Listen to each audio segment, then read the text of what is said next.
अ, प्रभु जी, और थोड़ा सा आपसे एक्चुअली जी तुम्हें प्रणाम। ओम नमो भगवते वासुदेवाय। ओम नमो भगवते वासुदेवाय। ओम नमो भगवते वासुदेवाय। यस्वानुभावम् अखिलं श्रुतिसारमेकम् आध्यात्मदीपम् अतितीर्षितां तमोऽन्धम् संसारिणां करुणयः पुराणगुह्यम् तं व्याससूनम् उपयामि गुरुं मुनीनाम्। नारायणं नमस्कृत्य नरं चैव नरोत्तमं देवीं सरस्वतीं व्यासं ततो जयमुदीरये। श्रवणतां स्वकथा कृष्ण पुण्यश्रवण कीर्तिनः हृदयन्तस्तो हि अभद्राणि विधुनोति सुहृत् सताम्। नष्टप्रायेषु अभद्रेषु नित्यं भागवत सेवया भगवती उत्तम श्लोके भक्तिर्भवति नैष्टिकी। श्रवणतः श्रद्धया नित्यं गृणतश्च स्वचेष्टितम् कालेन नातिदीर्घेण भगवान् विशते हृदि। कृष्णाय वासुदेवाय देवकी नंदनाय च नंदगोपकुमाराय गोविंदाय नमो नमः। जय श्री कृष्ण चैतन्य प्रभु नित्यानंद श्री अद्वैत गदाधर श्रीवासादि गौर भक्त वृंद। हरे कृष्णा कृष्णा कृष्णा हरे हरे, हरे राम राम राम हरे हरे, हरे कृष्णा कृष्णा कृष्णा हरे हरे, हरे राम राम राम हरे हरे, हरे कृष्णा कृष्णा कृष्णा हरे हरे, हरे राम राम राम हरे हरे। हरे कृष्णा। तो सभी का स्वागत है प्रातःकालीन श्रीमद् भागवतम के सत्र में। और कल हमने 33 नंबर श्लोक तक किया था, जो कि 25 से 33 तक के श्लोकों को किया था, जिसमें युधिष्ठिर महाराज जो है अर्जुन से प्रश्न पूछ रहे हैं, सबका हालचाल पूछ रहे हैं, कौन कैसा है, क्या स्थिति है।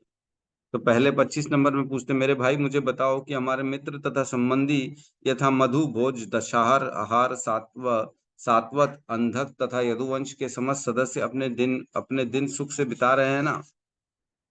द्वारका वासियों की हालचाल का वर्णन ले रहे हैं। फिर कहते हैं, मेरे आदरणीय नाना शूरसेन प्रसन्न तो है ना, और तथा मेरे मामा वासुदेव तथा उनके छोटे भाई ठीक से हैं तो, मतलब उनके मामा वसुदेव और उनके 9 भाई वो सब ठीक हैं कि नहीं है। और कह रहे हैं 27 में, देव की इत्यादि उनकी 7 पत्नियां परस्पर बहनें हैं, वे तथा उनके पुत्र एवं बहुएं सब सुखी तो हैं। तो वसुदेव की टोटल मिला के हमने कल चर्चा करी थी 18 पत्नियां हैं, जिसमें से 7 जो हैं वो तो देवक की पुत्री हैं, जो देवकी जिनमें सबसे प्रथम है वो देवक की पुत्रियां हैं, उनसे वसुदेव ने विवाह किया था। तो उनके हालचाल पूछ रहे, वो सब ठीक तो है ना। फिर 28-29 में कहते हैं, क्या उग्रसेन जिसका पुत्र दुष्ट कंस था तथा उनके छोटे भाई अभी जीवित हैं। तो उग्रसेन और उनके भाई क्या जीवित हैं कि नहीं है, क्योंकि उग्रसेन के पुत्र हुआ कंस और देवक के पुत्र हुए जो देवकी। तो कंस और देवकी कजिन्स हो गए आपस में, है ना, चाचा की बेटी हो गई देवकी। तो भाई बहन है कुल मिला के। तो क्या वो लोग ठीक हैं?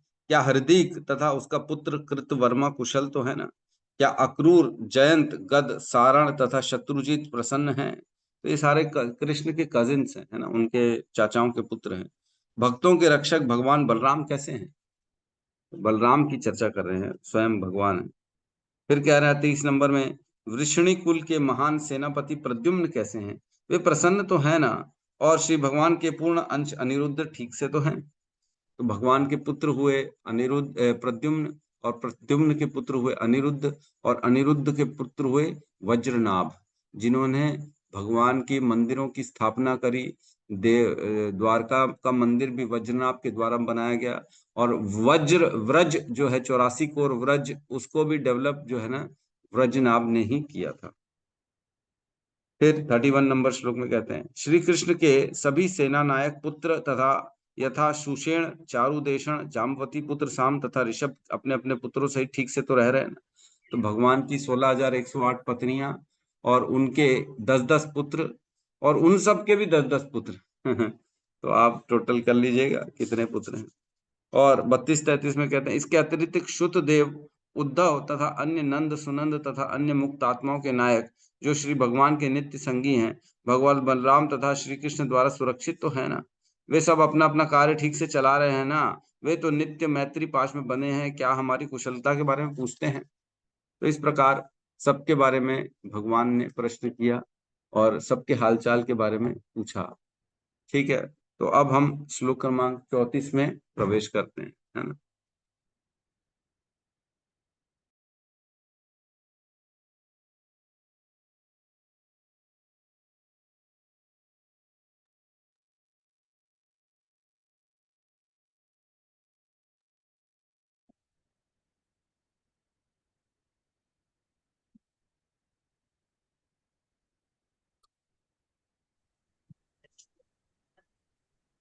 ठीक है, क्लियर है विजन?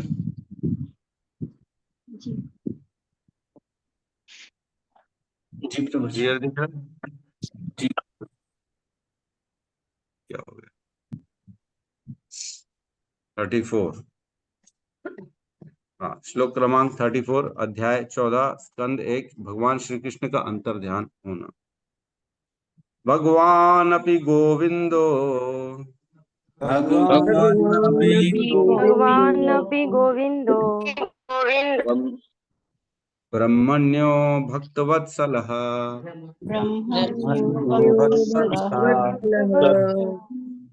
कच्चित् पुरे सुधर्मायाम्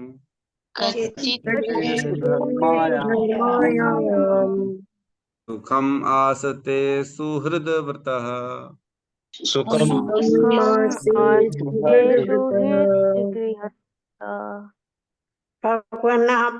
भगवानमपि गोविन्दो गोविन्दो ब्राह्मणयो भक्तवत्सलः ब्रह्मण्यो भक्तवत्सला कच्चित् पुरेषु धर्मायाम्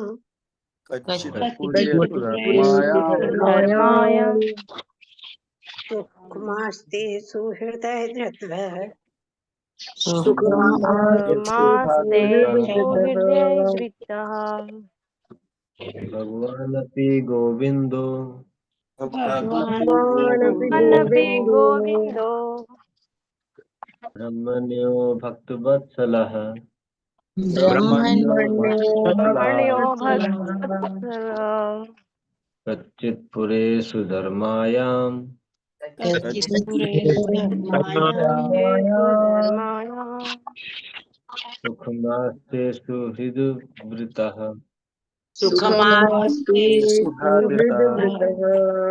भगवानपि गोविन्दो ब्राह्मणयो भक्तवत्सलः कच्चित् पुरेषु धर्मायाम् सुखम् आस्ते सुहृदः कृष्ण। अनुवाद। पूर्ण पुरुषोत्तम भगवान श्री कृष्ण जो गायों, इंद्रियों तथा ब्राह्मणों को आनंद प्रदान करने वाले हैं और अपने भक्तों के प्रति अत्यंत वत्सल हैं, अपने मित्रों सहित द्वारकापुरी में पवित्र सभा का भोग तो कर रहे हैं ना? ओम अज्ञानतिमिरन्धस्य ज्ञानाञ्जनशलाकया चक्षुरुन्मिलितं येन तस्मै श्री गुरुवे नमः। श्री चैतन्य मनोभीष्टं स्थापितं येन भूतले स्वयं रूपः कदा मह्यं ददाति स्वपदान्तिकम्। वन्देऽहं श्रीगुरु श्रीयुतपदकमलं श्रीगुरून् वैष्णवांश्च श्रीरूपं सागरजातं सहगण रघुनाथान्वितं तं सजीवं साद्वैतं सावधूतं परिजन सहितं कृष्ण चैतन्य देवं श्री राधा कृष्ण पादान् सहगण ललिता श्री विशाखान्वितांश्च। हे कृष्ण करुणा सिंधु दीन बंधु जगतपते गोपेश गोपिका कांता राधा कांत नमस्तुते। तप्त कांचन गौरांगी राधे वृंदावनेश्वरी वृषभानुसुते देवी प्रणमामि हरिप्रिये। वाञ्छा कल्पतरोभश्च कृपा सिन्धुभ्य एव च पतितानां पावनेभ्यो वैष्णवेभ्यो नमो नमः। नमो विष्णुपादाय कृष्णपृष्ठाय भूतले श्रीमते भक्तिवेदांत स्वामीति नामिने। नमस्ते सरस्वती देवे गौरवाणी प्रचारिणे निर्विशेष शून्यवादी पाश्चात्य देश तारिणे। जय श्री कृष्ण चैतन्य प्रभु नित्यानंद श्री अद्वैत गदाधर श्रीवासादि गौर भक्त वृंद। हरे कृष्णा कृष्णा कृष्णा हरे हरे, हरे राम राम राम हरे हरे कृष्णा। तो यहाँ पे अब जो है सभी का हालचाल पूछ लेने के बाद अब नंबर आया है कृष्ण का हालचाल पूछने का। तो इस श्लोक में युधिष्ठिर सबका पूछ लिए, मामा काका नाना पुत्र पौत्र बहुएं सारी सभी का, है ना, अन्य अन्य जो द्वारकावासी हैं सबका उन्होंने हालचाल पूछ लिया। अब जाके यहाँ पे पूछ रहे हैं कृष्ण का फाइनली, है ना, कृष्ण कैसे। तो यहाँ कह रहे हैं भगवान अपि गोविंदो, जो स्वयं भगवान है। गोविंदो, गोविंद कह रहे हैं भगवान को, वो भगवान अपि गोविंदो, जो स्वयं इस संसार को चलाने वाले हैं, इस संसार के भगवान है। भगवान का अर्थ हम जानते हैं कि जिनके पास 6 ऐश्वर्य होते हैं उनको भगवान कहा जाता है ना। पूर्ण मात्रा में जिनके पास सौंदर्य हो, पूर्ण मात्रा में जिनके पास शक्ति हो, पूर्ण मात्रा में जिनके पास वैराग्य हो, पूर्ण मात्रा में जिनके पास श्री हो, धन हो, और पूर्ण मात्रा में समस्त शक्ति हो, है ना, और यश हो। इस प्रकार जो 6 ऐश्वर्यों से परिपूर्ण होते हैं उनको भगवान कहा जाता है ना। भग, भग मीन्स 6 ऐश्वर्यों से पूर्ण। तो भगवान अपि गोविंदो, गोविंदो किसे कह रहे हैं? गोविंदो का अर्थ हम जानते हैं, गोविंद, भगवान को गोविंद क्यों कहा जाता है?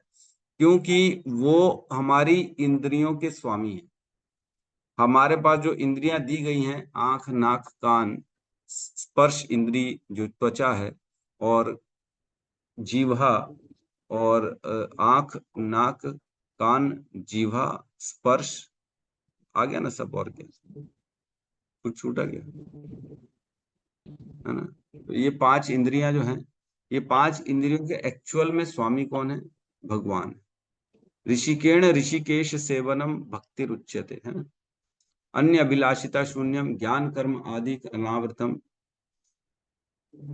ऋषि तत्पर तेन निर्मलम भक्ति रुच्यते, है। 2 श्लोक आते हैं, भक्ति किसे कहते हैं? तो एक में आता है कि जिसमें हम अपनी इंद्रियों से भगवान की सेवा करते हैं। भगवान कौन? हमारी इंद्रियों के जो स्वामी है वो है भगवान। एक तो गोविंद का अर्थ हो गया जो हमारे इंद्रियों के स्वामी, और दूसरा अर्थ होता है गोविंद का जिसने इंद्रियों को जीत लिया है। तो भगवान हमारी इंद्रियों को जीत जाते हैं। जब हम हमारी इंद्रियों से भगवान की सेवा करते हैं तो हमारी इंद्रियों को आकर्षित करते हैं। हमको प्रसन्नता तब मिलती है, हमारी इंद्रियों को तुष्टि तब मिलती है जब हम कृष्ण की शुद्ध भक्ति की सेवा में लगते हैं। और गोविंद का क्या अर्थ है? एक और अर्थ बताया गया यहाँ पे भगवान के बारे में। गोविंद का अर्थ है कि जिसकी कामधेनु, गोविंद मतलब सबसे श्रेष्ठ गाय जो है, कामधेनु के दूध से जिसका अभिषेक किया गया है वो है गोविंद, है ना। कामधेनु से एक बार जो है भगवान ने जब गोवर्धन लीला करी थी, तब हम जानते हैं कि जो है इंद्र आए थे स्वर्ग से उनसे माफी मांगने के लिए, और वो अपने साथ सुरभि गाय को लाए थे। सुरभि वहां की गाय जो कामधेनु होती है, जिसको जो बोले वो दे देती है। तो उनके दूध से अभिषेक किया था भगवान कृष्ण का। तो ऐसी गाय के दूध से अभिषेक प्राप्त करने वाले केवल एक ही आदमी है, वो है कृष्ण, और कोई नहीं।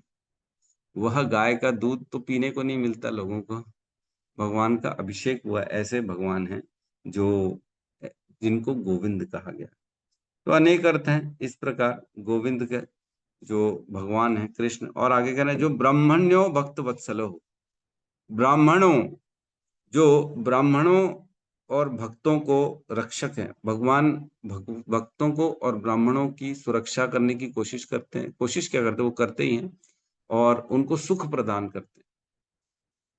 ब्राह्मणों का हम डेली पढ़ते ही हैं ना, नमो ब्राह्मण देवाय गौ ब्राह्मण हिताय चा जगत हिताय कृष्णाय गोविंदाय नमो नमः। हे प्रभु आपको प्रणाम है, आप जो ब्राह्मणों के रक्षक है। नमो ब्राह्मण देवाय, गौ ब्राह्मण हिताय च, और गायों के रक्षक हैं, गायों की जो है सुख प्रदान करते गायों को। जगत हिताय कृष्णाय गोविंदाय नमो, पूरे जगत के रक्षक हैं, पूरे जगत को प्रसन्नता प्रदान करते हैं, ऐसे कृष्ण, ऐसे भगवान आपको प्रणाम है। डेली हम भगवान को जब भोग अर्पित करते हैं तो ये मंत्र बोला जाता है ना, नमो महावदन्याय कृष्ण प्रेम प्रदायते कृष्णाय कृष्ण चैतन्य नामिने गौरतुषे नमो। एक ये बोला जाता है और एक ये बोला जाता है। दोनों श्लोकों को 3-3 बार बोलना चाहिए। उसके बाद भगवान के सामने घंटी बजानी चाहिए, पंच तत्व मंत्र बोलना चाहिए, और उसके बाद हरे कृष्ण महामंत्र बोलना चाहिए। तब भगवान के सामने पर्दा लगा के भोग छोड़ के जाना चाहिए। तो ऐसे भगवान स्वीकार करते हैं। तो कह रहे हैं भक्त वत्सलः, जो भगवान के भक्त हैं उनके भगवान रक्षक हैं, है ना। भगवत गीता में भी कहा है भगवान ने, कौन तुए प्रति जानी न मैं भक्त्या प्रणश्यति, मैं, हे अर्जुन ये ऐलान कर दो कि मैं कभी भी अपने भक्तों का जो है उनका पतन नहीं होने देता हूँ। जो मेरे शरण में आता है मैं उसकी अवश्य रूप से रक्षा करता हूँ, है ना। क्षिप्रम भवति धर्मात्मा शाश्वत शांतिम निगच्छति, कौन तुए प्रति जानहि न मैं भक्त्या प्रणश्यति। हे अर्जुन, उसको तुरंत मैं धर्मात्मा बना देता हूँ जो पतित भी हो गया है लेकिन मेरी भक्ति में लगा हुआ है ना। अपि चेत सुदुराचारो भजते माम अनन्य भाग, साधुरेव समन्तव्य सम्यक व्यवस्थितो हि स, क्षिप्रम भवति धर्मात्मा शाश्वत शांतिम निगच्छन्ति, कौन तुए प्रति जानी न मैं भक्त्या प्रणश्यति। तो किस कंटेक्स्ट में बोला गया? जब किसी व्यक्ति का जो है गलत कार्यों में लग जाता है लेकिन भक्त है और अनुचित कार्य कर रहा है, ऐसे व्यक्ति के लिए भगवान कह रहे हैं कि लेकिन मेरी भक्ति कर रहा है तो मैं उसको साधु मानता हूं, और हे अर्जुन ऐलान कर दो कि ऐसे व्यक्ति का भी नाश नहीं होता क्योंकि वो मेरी शरण में आ चुका है। मैं उसको तुरंत धर्मात्मा बना दूंगा, वापस से उसके उसी स्थिति पे ला दूंगा क्योंकि वो मेरी भक्ति में लगा हुआ है। तो भगवान अपने अपने भक्तों की रक्षा का हमेशा संकल्प लिए रहते हैं। हम जानते हैं कि दुर्वासा और अम्बरीश महाराज की कथा में जब दुर्वासा ने एक राक्षस को प्रकट कर लिया था अम्बरीश महाराज की जो है वध करने के लिए, तो ऑटोमेटिक मोड में सुदर्शन चक्र आ गया था अम्बरीश महाराज की रक्षा करने की, है ना। और वो दुर्वासा के पीछे पड़ा, दुर्वासा तीनों लोकों में गए लेकिन फिर भी उनकी रक्षा नहीं हो पाई। वापस आके उनको अम्बरीश महाराज की ही चरणों में जो है उनकी रक्षा, उनके ही पास उनसे माफी मांगनी पड़ी, तब जाके सुदर्शन चक्र ने उनका पीछा छोड़ा। तो इस प्रकार भगवान भक्तों की रक्षक हैं हमेशा, हर स्थिति में भगवान अपने अहम भक्ता पराधीन हो, भगवान कहते हैं मैं तो भक्त के पराधीन हूँ, भक्त के नीचे हूँ। तो यहाँ कह रहे हैं, फिर कह रहे हैं कच्चित पुरे सुधर्मायाम। तो कच्चित पुरे, कच्चित हर कहीं हमने पढ़ा, क्या क्या क्या क्या तुम ठीक से हो, क्या वो ठीक से है, क्या ये है क्या वो है। कच्चित पुरे सुधर्मायाम, क्या वो अपने पुर में द्वारका में वो सुधर्मा सभा में कच्चित पुरे सुधर्मायाम सुखम आसते, क्या वो सुख से हैं, सुधर्मा का भोग कर रहे हैं। सुधर्मा सभा भगवान की द्वारका की सभा जो है जिसमें भगवान और उनके अन्य अन्य जो क्लोज नियर डियर उनके पुत्र पौत्र रहते हैं, वो सारे के सारे सुधर्मा सभा में रहते हैं। तो वो सभी सुखी तो है ना। तो आपको मैं बता दूं, सुधर्मा सभा की एक बहुत यूनिक, कल ही पता पड़ा मेरे को, क्वालिटी फीचर्स जिसको हम कहते हैं, जो भी सुधर्मा सभा में प्रवेश करता है, जो भी सुधर्मा सभा में मेंबर बन जाता है, वह व्यक्ति को कभी बुढ़ापा नहीं आता, वह व्यक्ति को किसी भी प्रकार की बीमारी नहीं आती, और वह व्यक्ति मृत्यु से परे हो जाता है। ये सुधर्मा सभा की फीचर्स हैं। वो बूढ़ा नहीं होगा, उसको कोई बीमारी नहीं होगी, उसकी मृत्यु नहीं होगी, सुधर्मा सभा के जो भी लोग। तो कह रहे हैं कि वो अपने सभी लोगों का जो उद्धार करते, ब्राह्मणों का जो उद्धार करते, ऐसे भगवान जो कि गोविंद हैं, वो सुधर्मा सभा में वो सुख से रह तो रहे हैं ना। और क्या है, वो सुहृद व्रत हैं, वो सभी के सुहृद हैं, सभी के लिए भगवान अच्छा सोचते हैं, भगवान सबके वेल विशर है ना। भगवान कहते हैं ना, भोक्ताराम यज्ञ तपसाम सर्वलोक महेश्वर है, सुहृदय सर्वभूतानाम ज्ञात्वा माम शांति मृच्छति। मैं सभी का सुहृद हूँ, सभी के लिए अच्छा सोचता हूँ। भगवान ऐसा नहीं है कि कोई गुंडा मवाली है तो उसके लिए गंदा सोच रहे हैं, ऐसा नहीं। समो अहम सर्वभूतेषु न मे द्वेषो अस्ति न प्रिय ये भजन्ति तु माम भक्त्या मयि ते तेषु च आप्यहम्। मैं सभी के लिए समान रूप से हूँ, किसी के लिए कोई पार्शियलिटी नहीं करता हूँ, लेकिन हाँ अगर कोई मेरी भक्ति करता है तो उसके लिए मैं थोड़ा सा ज्यादा कर लेता हूँ, है ना। ये भजन्ति तु माम भक्त्या मयि ते तेषु च आप्यहम्। वो मेरे पास रहता है, मैं उसके पास रहता हूँ, वो हमेशा मेरे चिंतन में रहता है, मैं उसके चिंतन में रहता हूँ, लेकिन मैं सभी के लिए समान रूप से रहता हूँ। समो अहम सर्वभूतेषु, कोई भी ऐसा नहीं है जिसके लिए मैं कम करूं या पार्शियलिटी करूं या उससे जो है ना वैर रखूं या उसको दूर करूं, उसका पतन करूं, ऐसा गलत काम नहीं करते। भगवान कह रहे हैं मैं सभी के लिए समान रूप से बैठा हूं। तो सुहृद हैं भगवान, सबके वेल विशर हैं। भगवान एक्चुअल में अपने धाम में बैठे हैं और हम सबका वेट कर रहे हैं कि कब ये सारे जीव जो मेरे अंश हैं, जो मेरे से विमुख हो गए हैं, ये कब मेरे पास वापस मेरे धाम में आएंगे।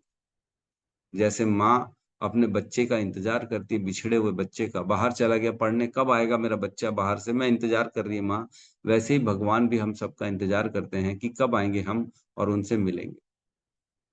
तो बृहद भागवत अमृत में आता है कि जब गोप कुमार भगवत धाम गोलोक वृंदावन में गए थे, तो भगवान गौ चराने गए थे, गौ चरा के वापस आ रहे थे, है ना। भगवान छोटे जो है गोविंद के रूप में, वो जैसे ही आए और उन्होंने देखा गोप कुमारों को, इतने प्रसन्न हो गए भगवान, इतने प्रसन्न हो गए, दौड़ के गए और उन सबका आलिंगन किया और मूर्छित हो गए। ये ऐसा वर्णन आता है कि बेहोश हो गए, कितने देख के इतने खुश हुए, अरे बोले आप लोग आ गए, स्वागत है स्वागत है। भगवान दौड़े, सबका आलिंगन किया और इतने प्रसन्न हो गए कि मूर्छित हो गए। फिर उनको उठाना पड़ा, अरे उठो उठो। तो भगवान भक्तों के लिए इंतजार कर रहे हैं। इतना प्रेम कोई कर रहा है, इतना प्रेम से कोई वेट कर रहा है, जाना चाहिए, जाना चाहिए हम सबको। क्यों? थोड़ी सी मेहनत है, थोड़ा सा बलिदान, बलिदान क्या, सुखी तो है भक्ति में। कोई ऐसा दान, ऐसा कुछ छोड़ना तो नहीं, भक्ति करने अपने आप में ही सुख मिलता है, अलग प्रकार का सुख मिलता है। भौतिक सुखों का छोड़ना है, भौतिक सुखों को हमको बलिदान करना है और आध्यात्मिक सुखों को स्वीकार करना। जैसे जैसे भक्ति करते तो ऑटोमेटिकली हृदय में प्रसन्नता आना चालू हो जाती है भगवान के प्रति। क्या किसी को भी ऐसा लगता है कि हम नियमों को पालन करके थोड़ा सा फंस गए हैं? ऐसा लगता है क्या किसी को कि ये तो गलत नियम है यार, ये सब फॉलो नहीं करना चाहिए, काश काश मैं खाता घूमता, वो ज्यादा अच्छा था, ऐसा लगता है क्या? नहीं, इसका अपने आप को देखो रूल्स में डालना, इसमें बहुत अच्छी अच्छी चीजें लिखी हैं, मैं पढ़ के सुनाता हूँ आपको। इसमें लिखा है जो ब्राह्मण है ना, ब्राह्मण के गुण, ब्राह्मण के जो रूल्स हैं वो क्यों बनाए गए, भगवान ब्राह्मणों को क्यों पसंद कर रहे हैं। भगवान ब्राह्मणों को इसलिए पसंद कर रहे हैं कि क्योंकि भगवान अपने ब्राह्मण अपने आप को रूल्स में डालते हैं, अपने आप को बंधन में डालते हैं, है ना। ब्राह्मणों के क्या गुण बताए गए हैं भगवत गीता में? शमो दमः तपः शौचम शांतिम आर्जवम एव च, है ना। ज्ञानम विज्ञानम आस्तिक्यम ब्रह्म कर्म स्वभावजम। 18वें अध्याय में बताया गया है कि ब्राह्मणों के ये कार्य हैं। क्या कारण है? शमो, सभी को क्षमावान है, वो किसी को जो है दुश्मनी रखते नहीं है, सभी को क्षमा। शमो दमः तपः शौचम, दमः मीन्स अपनी इंद्रियों को कंट्रोल में करना। शमो दमः तपः शौचम, तपस्या करते हैं, और शौचम मीन्स पवित्रता रखते हैं अपने आप के अंदर। 4 बार स्नान करेंगे, 3 बार स्नान करेंगे, है ना। भगवान की आरती करेंगे और उठते साथ सुबह जल्दी उठेंगे, नाम जप करेंगे, गंदगी किसी के लिए नहीं रखेंगे, अंदर बाहर दोनों तरफ पवित्रता रखेंगे, हृदय भी शुद्ध रखेंगे, शरीर भी शुद्ध रखेंगे, मन में किसी के प्रति गंदी भावना नहीं आने देंगे। माता हो, पड़ोसी हो, कोई दोस्त हो, यार हो, सबके लिए, इवन पशु पक्षी हो, सबके लिए अच्छा अच्छा सोचेंगे। ऐसे होते ब्राह्मण। शमो शमो दमः तपः शौचम शांतिम आर्जवम एवच, शांति बनाए रखेंगे वो, है ना। शांति मीन्स सबको माफ कर देना, किसी को भी लंबे समय तक द्वेष नहीं रखना, किसी तुरंत हो गया ठीक है माफ कर दिए, खत्म कर। शांतिम आर्जवम एवच। और क्या करेंगे? धर्म का जो है अनुपालन करेंगे, जो धर्म में कहा गया है उस हिसाब से अपने जीवन को चलाएंगे। ज्ञानम विज्ञानम आस्तिक्यम, ज्ञान का अनुशीलन करेंगे, ना ही सिर्फ थियोरेटिकल नॉलेज, बल्कि विज्ञानम मीन्स प्रैक्टिकल नॉलेज। ज्ञानम का मतलब हो गया थ्योरी नॉलेज, विज्ञानम का मतलब हो गया प्रैक्टिकल नॉलेज। जो पढ़ा वाकई में उसका अब अनुभव कर पा रहे हैं कि नहीं। पढ़ा था बचपन में कि सूर्य जो है बहुत जो है समर सीजन होती है, ये होता है वो होता है, तो सूर्य का हमने पढ़ा था क्या बोलते हैं सूर्य ग्रहण होता है। तो सूर्य ग्रहण हमने थियोरेटिकल पढ़ा था, लेकिन फिर बाद में कभी न कभी जीवन में एक्सपीरियंस किया कि नहीं किया। सबने देखा एक आध बार तो सूर्य ग्रहण सबने देखा होगा, जरूरी नहीं जब पढ़ा तब देखा, लेकिन बाद में जरूर देखा। तो क्या हुआ, पहले ज्ञान मिला फिर विज्ञान हो गया, अब हाँ प्रैक्टिकल हम समझ गए। तो उसी प्रकार शास्त्रों का जो नॉलेज है उसको पढ़ना और उसको अपने जीवन में उतारना। ज्ञानम विज्ञानम आस्तिक्यम ब्रह्म कर्म स्वभावजम, ये सारे ब्राह्मणों के कर्म। स्वतः अभी हमारे रोहिणी नंदन प्रभु ने ब्राह्मण दीक्षा ली है, तो स्वतः उन्होंने अपने आप को कुछ और नियमों में डाला।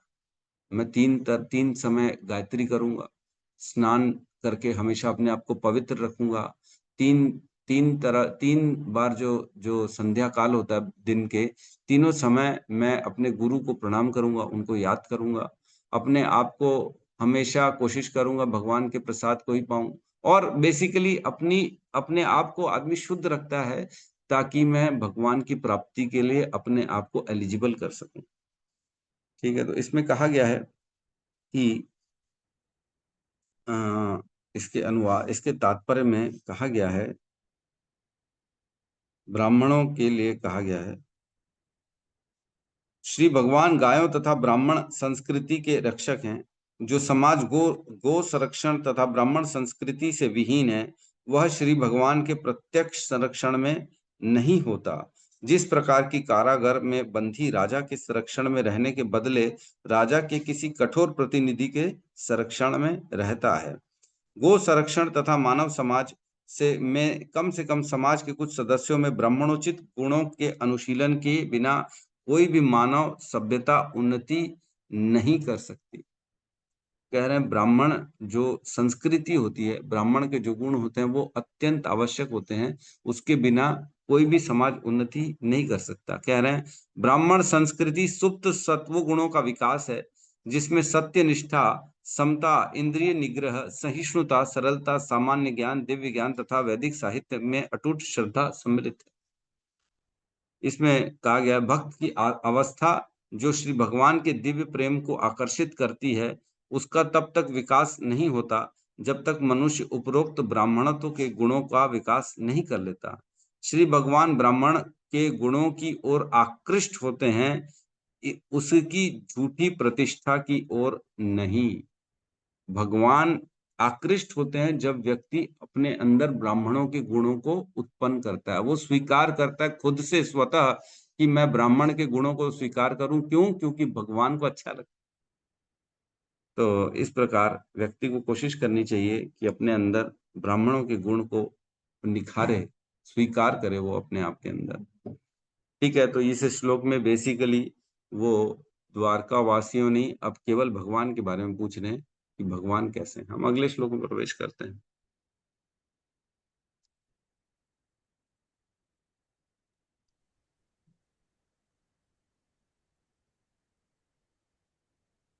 थर्टी 36 साथ में दोहराएंगे। मंगलाय च लोकानां मंगलाय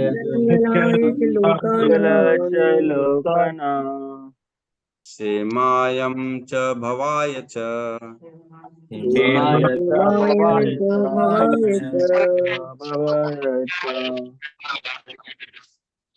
आस्ते यदुकुलं बोधे आस्ते आद्यो अनंत सुखः पुमान्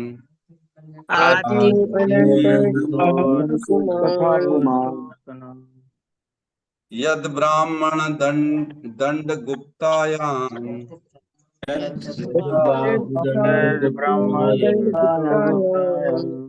यद बहुदंड गुप्तायाम बहु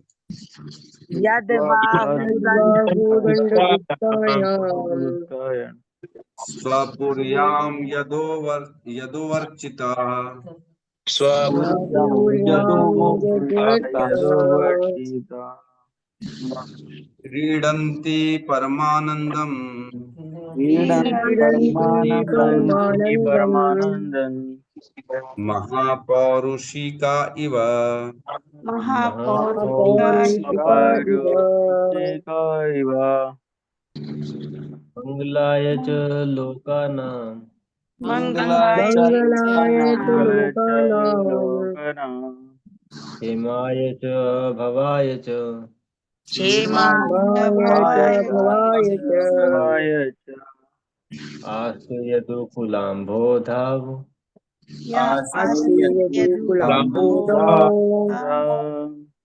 आद्यो अनंत सखः पुनाम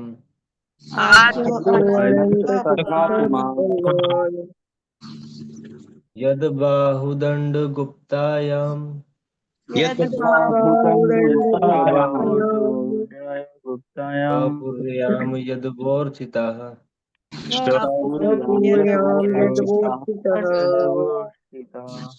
क्रीडन्ति परमानन्दम् परमानन्दम् महापौरुषिका इव महापौरुषिका इव मंगलाय च लोकानां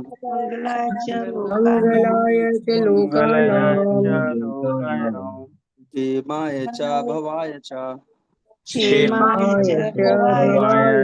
भवाय च आस्ते यदुकुलाम्भोधा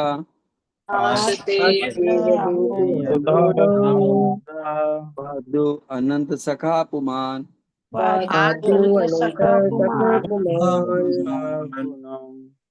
युवदाहुदंड गुप्तायां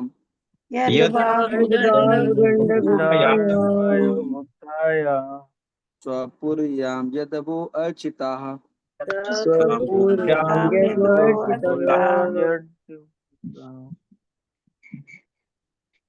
हड़ी है क्या?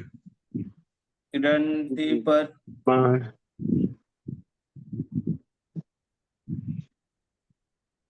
क्रीडन्ति परमानन्दम्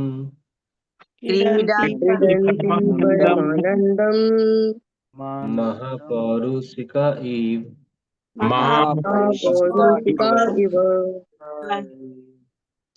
मंगलाय च लोकानां मंगलाय च लोकानां क्षेमाय च भवाय च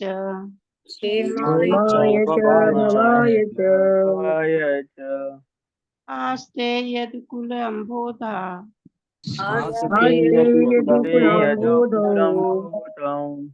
वाद्यो अनंत सखा पुमान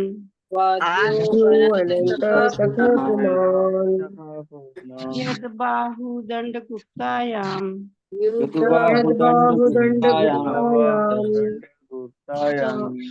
स्वपुर्यायां यदवो अर्चिता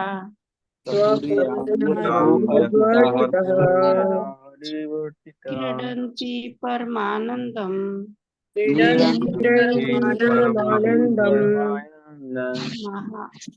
महापौरुषिका इव हरे कृष्ण। अनुवाद।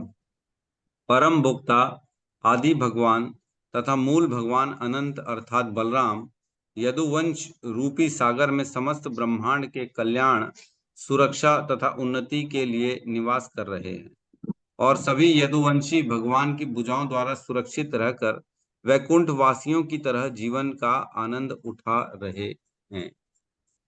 तो यहाँ कह रहे हैं, ये कौन कह रहा है? युधिष्ठिर महाराज कह रहे हैं, है ना? क्या कह रहे हैं कि जो मंगलाय च लोकानाम, मंगलाय मीन्स सभी के मंगल के लिए कौन? भगवान श्री कृष्ण और बलराम, है ना? मंगलाय च लोकानाम, पूरे पूरे ब्रह्मांड के समस्त वासियों निवासियों के मंगल के लिए स्वयं भगवान, क्षेमाय च भवाय च, सुरक्षा के लिए, क्षेमाय मीन्स उनकी सुरक्षा के लिए, और भवाय च उनकी उन्नति के लिए। ठीक है, तो उनकी उन्नति के लिए भगवान कहाँ? द्वारका में रह रहे हैं, अपने भक्तों के लिए उनकी सुरक्षा के लिए और उनकी उन्नति के लिए। क्षेमाय, क्षेमाय हमने पढ़ा है भगवत गीता में, भगवत गीता का 9वें अध्याय में, अनन्यास चिंतयन्तो माम ये जना पर्युपासते, है ना, तेषाम नित्य अभियुक्ता नाम योगक्षेमम वहाम्यहम्। वहां कहते हैं जो मेरे अनन्य चिंतन में लगा रहता है, भगवान कहते हैं मैं क्षेमाय अनन्यास चिंतयन्तो माम ये जना पर्युपासते तेषाम नित्य अभियुक्ता नाम योगक्षेमम वहाम्यहम्। क्षेमम, वही क्षेमम, यहाँ पे भी क्षेमाय, योगक्षेमम और यहाँ क्षेमाय। क्षेमाय मीन्स मैं उसकी साधनों की रक्षा करता हूँ, है ना, उसको दिलवाता हूँ और उसकी रक्षा भी करता हूँ, दोनों। मैं उसके पास जो नहीं है उसको दिलवाता हूँ, फिर उसकी रक्षा करता हूँ। योगक्षेमम वहाम्यहम्, योग सारे प्रकार के योगों का मैं उसको प्रदान करता हूँ और उसकी रक्षा करता हूँ। यहाँ पे भी कहा गया है भगवान के द्वारा कि वो क्षेमाय च भवाय च, भगवान एक तो उनकी रक्षा भी कर रहे हैं और भवाय च उनकी उन्नति भी करा रहे हैं, दोनों करा रहे हैं। कृष्ण वहां रहते रहते मंगल भी कर रहे हैं, सभी का मंगल करने के लिए वहां पे द्वारका में बैठे हुए हैं। स्वयं जो भगवान कृष्ण वो सुरक्षा भी दे रहे हैं, उन्नति भी करा रहे हैं। आस्ते यदुकुलाम बोधौ, आस्ते पूरे यदुकुल रूपी इस सागर में स्वयं भगवान जो हैं और बलराम आद्यो अनंत सुख पुमान, अपने अनंत जो उनके भगवान अनंत शेष जो बलराम जी हैं उनके साथ वहां पे उस सागर में, यदुकुल के सागर में वो निवास कर रहे हैं और सभी की सुरक्षा कर रहे हैं और सभी की उन्नति कर रहे हैं, है ना, पूरे यदुकुल में रहते हुए। और क्या करें, यद बाहु दंड गुप्तायाम, जिनके बाहुबल के द्वारा सुरक्षित हैं सभी यद बाहु दंड गुप्तायाम, उनके बाहुबल से, उनकी शक्ति से सारे के सारे लोग सुरक्षित हैं, न कि यदुकुल, पूरे पूरे ब्रह्मांड सभी सुरक्षित है। सपुर्याम यदवो अर्चितः, वो अपने पुर द्वारका में रहते हैं और उनके साथ जो उनके यदुकुल हैं वो अर्चित, मतलब इतने उनका सौभाग्य है यदुवंशियों का कि कृष्ण उनके साथ हैं, तो वो देवताओं द्वारा भी पूजित हो रहे हैं। कौन? यदुकुल। यदवो अर्चितः मीन्स देवताओं द्वारा भी पूजित हुआ जा रहा है।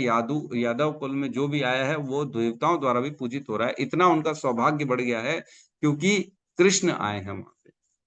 और क्या करें, क्रीडंती परमानंदम, है ना, क्रीडंती परमानंदम। और कैसे रह रहे हैं ये सभी के सभी जो अपना यदुकुल वाले हैं, सभी आनंद ले रहे हैं, दिव्य आनंद की प्राप्ति कर रहे हैं, परम आनंद की प्राप्ति कर रहे हैं वहां पे रहते रहते। जिस प्रकार महापौरुषिका इवह, जिस प्रकार वैकुंठवासी निवास करते, वैकुंठ में जो वैकुंठवासी आनंद प्राप्त करते हैं, वैसे ही सेम टू सेम आनंद कौन प्राप्त कर रहा है? यदुकुल के वासी प्राप्त कर रहे हैं। क्यों कर रहे हैं? क्योंकि वहां पे कृष्ण हैं, बलराम के साथ हैं, अपनी भुजाओं की सुरक्षा प्रदान कर रहे हैं, सभी का उद्धार कर रहे हैं, सभी को आनंद दे रहे हैं। और ऐसे इसी कारण यादवों की इतना ज्यादा उनकी जो है क्या बोले सौभाग्य बढ़ गया है कि वो देवताओं द्वारा भी पूजित हो रहे हैं। तो इस श्लोक में ऐसा कह रहे हैं। तो हमने एक श्लोक पढ़ा था जहाँ पे द्वारका का वर्णन किया गया था, है ना, 1.10.28 ना, वहां पे पढ़ा था हमने। द्वारका के लिए भगवान श्री कृष्ण का प्रस्थान, जब द्वारका के लिए निकलते हैं तो हस्तिनापुर की रानियां छतों में खड़ी हो जाती हैं और वो भगवान के लिए क्या है बताना चालू करती हैं, है ना। तो उसमें कहते हैं, हे सखियों, तनिक उनकी पत्नियों के विषय में सोचो जिनके साथ उनका पाणी ग्रहण हुआ था। उन्होंने कैसे व्रत, स्नान, यज्ञ तथा ब्रह्मांड के स्वामी की सम्यक पूजा की होगी, जिससे वे सब उनके आधारामृत का निरंतर आस्वादन कर रही हैं। ब्रजभूमि की बालाएं, नहीं ये नहीं, सॉरी, द्वारका की रानियों की प्रशंसा हो गई है। तो द्वारका की प्रशंसा का भी एक श्लोक था इसमें, मैंने गलत नंबर बता दिया। हाँ सॉरी, ये वाला 27 में एक आगे बढ़ गया। निसंदेह यह कितना आश्चर्यजनक है कि द्वारका ने स्वर्ग के यश को पराजित करके पृथ्वी की प्रसिद्धि को बढ़ाया है। द्वारका के निवासी समस्त जीवों के आत्मा भगवान श्री कृष्ण का उनके प्रिय स्वरूप में सदैव दर्शन करते हैं। श्री भगवान उन पर दृष्टिपात करते हैं और अपनी मुस्कान भरी चितवन से उन्हें कृतार्थ करते हैं। तो देखो द्वारका वासियों का कितना बड़ा भाग्य है कि द्वारका जो है वो स्वर्ग से भी ज्यादा यश को प्राप्त कर रहा है ना, स्वर्ग के यश को पराजित कर रहा है, पृथ्वी की प्रसिद्धि को बढ़ा रहा है। क्यों? क्योंकि भगवान वहां पे उत्पन्न हुए, भगवान आए उस श्लोक में। तो यहाँ से 35, 36, 37, 38 चार श्लोकों में जो है ना भगवान के द्वारा जो मंगल किया जा रहा है उसका वर्णन होगा, है ना। 4 श्लोकों में बताया जाएगा कि जो भगवान के कारण द्वारकावासी और रानियों, भगवान की रानियां, उनका कितना बड़ा सौभाग्य हो गया कि वो उनके कुल में आए। तो यहाँ तात्पर्य में कह रहे हैं एक ब्रह्मांड में एक वैकुंठ होता है, उसकी चर्चा कर रहे हैं यहाँ पे। प्रभुपाद बता रहे हैं क्षीरोदक्षाई विष्णु का अपना लोक है जो ब्रह्मांड के उत्तरी शीर्ष पर है। एक ब्रह्मांड के अंदर वैकुंठ है जो टॉप में है एकदम, ब्रह्मांड 14 लोक हैं उनके ऊपर है एकदम, थोड़ा साइड में है, जहाँ पे क्षीरोदक्षाई विष्णु शयन करते हैं। और वह दूध का एक विशाल समुद्र है वहां पे, जिसमें वे बलदेव के अवतार अनंत की शैया पर वास करते हैं, जहां पे वो एक शेष नाग के ऊपर क्षीरोदक्षाई विष्णु लेटे हुए हैं, जो कि रक्षित हैं, जो कि लक्ष्मी द्वारा जो है सेवित हो रहे हैं। और वहां पे वो पूरे दूध का सागर है। ये वैकुंठ के अंदर की बात, ये ब्रह्मांड के अंदर की बात चल रही है। वैकुंठ वैसे तो सारे ब्रह्मांड के बाहर हैं, लेकिन एक ब्रांच ऑफिस बनाई गई है ब्रह्मांड के अंदर, क्योंकि देवता लोग ब्रह्मांड के बाहर नहीं जा सकते और ब्रह्मांड के अंदर ही रहना पड़ेगा। और जब भी कोई काम पड़ता है उनको, अगर विष्णु को याद करना पड़ता है, विष्णु के पास जाना पड़ता है, तो वो इसी क्षीरोदक्षाई विष्णु के पास जाते हैं जो ब्रह्मांड के अंदर है ना। क्योंकि भगवान महाविष्णु कारण सागर में लेटे हैं, उनके ब्रह्म रोमकूपों से ब्रह्मांड निकल रहे हैं, फिर वो अपना एक्सपांशन हर ब्रह्मांड के गर्भ में प्रवेश करके गर्भोदक्षाई विष्णु के रूप में करते हैं अपना एक्सपांशन। और गर्भोदक्षाई विष्णु की नाभि से कमल की डंडी निकलती है, जिसमें पूरा 14 लोक होता है।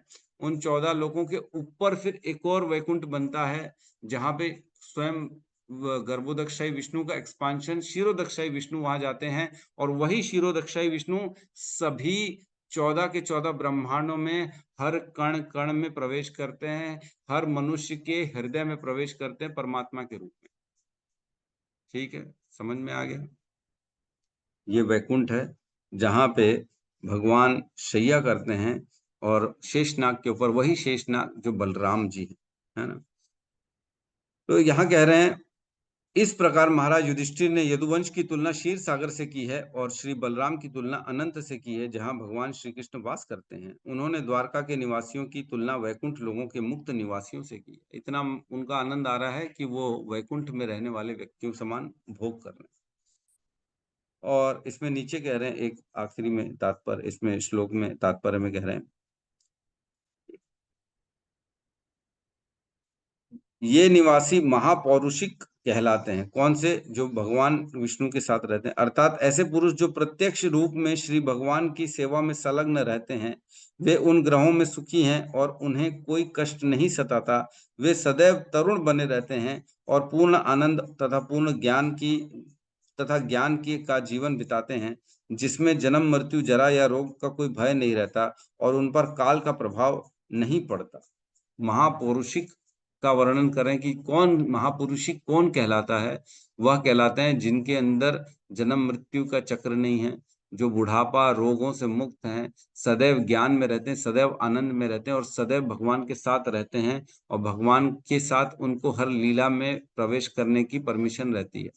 ऐसे महापौरुषिकों जैसा गुण, जैसा आनंद प्राप्त कर रहे हैं कौन? द्वारकावासी।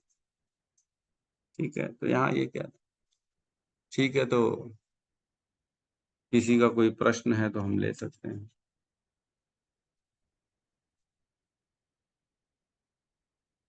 यस सत्यम प्रभु कहिए। हरे हरे कृष्णा कृष्णा हरे हरे कृष्णा कृष्णा हरे हरे हरे राम हरे राम हरे राम हरे राम राम राम राम हरे राम हरे हरे। समस्त भक्त वृंद की जय। जय जय सद्गुरु शील प्रभुपाद की जय। जय। हिताई गौर प्रेमानंदे हरि हरि बोल। हरि हरि हरे हरे कृष्णा कृष्णा प्रभु प्रभु जी, प्रणाम। बहुत बहुत हरे कृष्णा धन्यवाद प्रभु जी, प्रभु जी धन्यवाद आपका। हरे कृष्ण हरे कृष्णा प्रभु जी प्रणाम प्रभु जी, प्रणाम। हरे कृष्ण।